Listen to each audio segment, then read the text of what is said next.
집합 연산의 규칙들 몇 가지를 보겠습니다. A에도 속하고 B에도 속한다라는 말이나 B에도 속하고 A에 속한다라는 말이나 동일하죠. 그래서 교집합은요, 교환이 된다라고 이야기합니다. 합집합도 마찬가지로 그렇고요. 자, 우리가 그 집합 연산을 할 때 어떤 연산을 말하느냐면 이렇게 복잡한 연산들을요, 우리가 벤 다이어그램으로 그려서 할 수 있지만 어느 정도까지는 집합 연산으로 해결을 해내야 되는데요. 자, 결합 법칙과 분배 법칙, 지금 굵게 적혀져 있는 이 세 가지, 그리고 여기 빨갛게 적혀 있는 이 부분 매우 중요합니다. 많은 규칙들이 있었는데 이 네 가지를 가지고 모든 것을 다 분해한다라고 생각해도 괜찮아요. 자, 우선, 우리가 분석하는 데 도움이 될 만한 이야기를 먼저 하겠습니다. 자, 이렇게 세 개짜리 구성이 되어 있는 경우 있죠? 자, 여기는요, 같은 연산으로 구성되어 있고, 다른 연산으로 구성되어 있죠? 그럼 이것만 꼭 기억해 줍시다. 같은 연산으로 되어 있는 경우는 결합 법칙을 사용한다. 다른 연산으로 구성된 것은 분배 법칙을 사용한다는 것을 꼭 기억합시다. 자, 무슨 이야기인가 하니까, 같은 연산으로 구성된 것은, 자, 조금 전에 교환 법칙, 교환 법칙에서 우리가 본 것처럼 비슷한 성질인데요. 자, A와 B를 먼저 계산한 것과 B와 C를 먼저 계산한 것이 동일하다라는 뜻으로 괄호를요, 앞에 쳐 주어도 되고 뒤에 괄호를 해 주어도 괜찮다는 이야기예요. 자, 전부 교집합으로 되어 있는 경우도 그러하지만 전부 합집합으로 되는 경우도 그러하다라고 우리가 알고 있으면 좋겠네요. 자, 그리고 분배 법칙도 생각을 해봅시다. 자, 다르게 구성되어 있는데요. 자, 이 빨갛게 색칠되어 있는 부분 있죠? A 교집합. 이 A 교집합을 어떻게 해요? 우리가 B에다가 연산, 그리고 C에다가 연산 이렇게 해준다는 얘기입니다. 자, 그래서 그림에서 보는 것처럼요. 자, A 교집합을 B에다 연산, A 교집합을 C에다 연산 해주고, 그리고 이 파란색으로 되어 있는 합집합을요, 가운데 끼워준다. 이렇게 생각해 주면 좋겠습니다. 합집합, 교집합인 경우도 그러한데요. A 합집합을 A 합집합과 A 합집합에다가 끼워 넣었고, 그리고 이 교집합을 여기다가 넣은 거 보이는지요?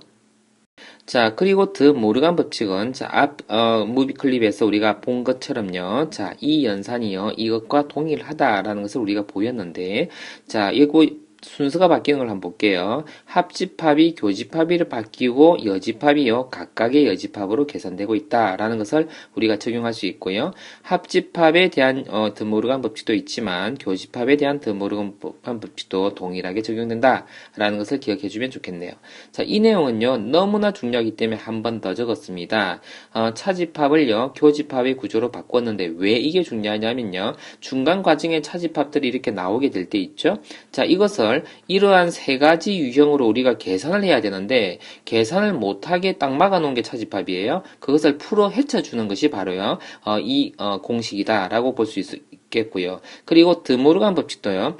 이러한 계산을 하고 싶은데 그 길을 막아놓은 게요. 요 괄호의 여집합이거든요. 그것을 풀어 헤쳐놓은 것이 드모르간 법칙이다. 이렇게 보시면 되겠네요. 일단 이 집합 연산의 과정을 우리가요, 자, 여기 첫 번째에서 한번 보겠습니다. 조금 전에 소개한 것처럼 이 차집합이라고 된 것은 집합 연산을 위한 첫 관문이다라고 봐도 괜찮아요. 자, 그래서 우리가 이런 계산을 한번 해볼게요. 여기 있어요. A 교집합, B 여집합이 여집합 이렇게 쓸 거거든요. 자, 그래서 A 교집합, B 여집합의 여집합, 여집합의 여집합하면 어떻게 되죠? 그대로 쓰면 되는 거죠. 자, 이렇게 쓰면 되겠네요. 자, 또 관문이 하나 더 있습니다. 그죠? 여기에도 차집합이 있죠? 자, 그것도 역시요. 교집합을 써주고 그리고 C에다가요. 뭐 해주면 됩니까? 여집합 이렇게 쓰면 되겠나요? 차집합을 두 번 적용한 겁니다. 이 차집합을요, 교집합에 적용했고, 그리고 전체를 여집한 걸 여기다 적은 거고, 이것 전체를 하나의 어떤 집합으로 본 겁니다. 그리고 요거 차집합을요, 자, 교집합과 뭔가의 여집합으로 이렇게 분해를 해준 겁니다. 자, 보이는지요? 자, 이제 뭐가 보입니까? 동일한 연산이 보이죠? 자, 이거는 뭐가 된다 그랬었나요? 그쵸. 교환이 아니라 뭐죠? 결합 법칙이 성립한다. 이렇게 이야기했습니다. 이렇게 자, 동일하게 교집합이 있습니다. 자, 그러면 결합을 이쪽을 먼저 해도 괜찮고요. 이쪽을 먼저 해도 된다고 했잖아요. 그래서 이렇게 결합을 시켜볼게요.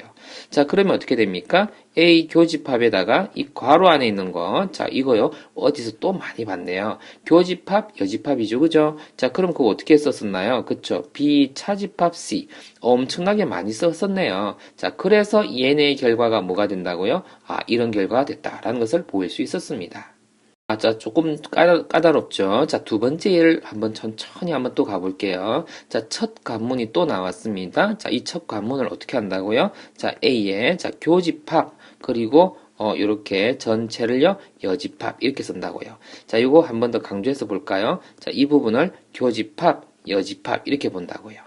자, 그 다음에 우리의 두 번째 관문입니다. 이 드모르간 법칙을 사용하면은 이것을 풀어헤칠 수 있을 것 같아요. 그래서, 자, 교집합 썼고요. 자, 비여집합 쓰면서, 그쵸? 합집합으로 바꿔줍니다. 그죠? 요렇게 썼습니다. 예제를 정말 잘 뽑았네요. 자, 보니까요. 이제 뭐가 나왔습니까?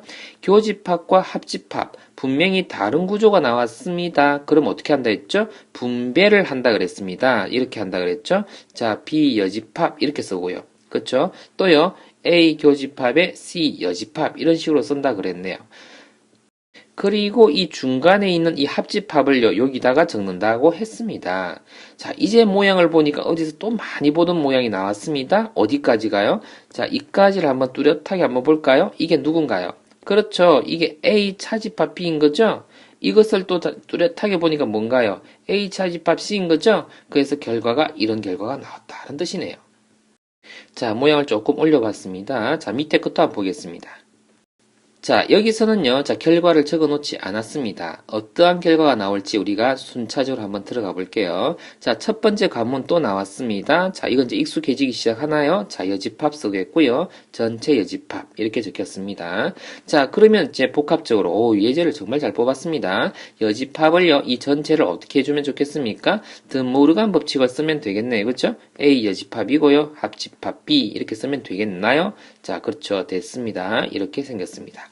자, 이제 우리가요, 자, 뭐가 보입니까? 다른 부호가 생겼죠? 자, 그럼 이거는요, 분배다라고 이야기했습니다. 아, 앞선에는요, 분배를 어디서 했습니까? 이렇게 분배를 했었죠? 이번엔 뒤에 있는데, 뒤에 있는 것을 분배로 이렇게 해줄 수 있겠습니다. 정말 예제를 잘 뽑았네요. 종류별로 다 뽑았습니다.